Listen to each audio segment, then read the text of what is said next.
The man accidentally chopped down a tree and broke into a squirrel's home. The squirrel jumped from the tree and fell hard to the ground. The squirrel didn't hold a grudge. It even picked pine cones and brought them to the man's house to repay him. The poor little squirrel fell too hard and couldn't walk, could only lie on the ground struggling. The man quickly rushed to check on it. He then gave it some water. Afterward, he took the little squirrel to the hospital.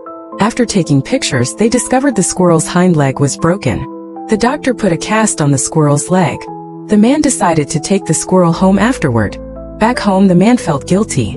So he began taking care of the squirrel meticulously. He even did rehabilitation training with it.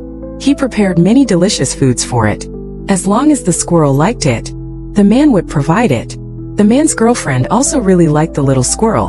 The whole family treated the little squirrel very well. But after the squirrel fully recovered, the man released it back into the wild.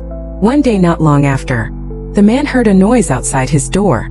He opened the door and found pine cones were falling onto his balcony.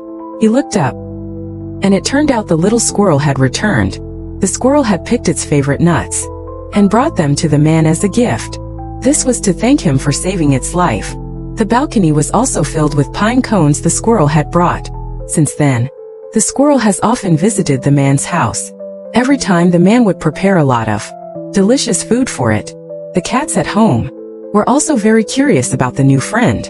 They all stared at it wide-eyed. The cats were even scared of it, being chased around by the little squirrel. Despite its small size, it was quite fierce. It would pounce straight onto the cats' faces. Since everyone liked it so much, the man decided to build a house for it on a tree in his yard. That way they could be neighbors forever.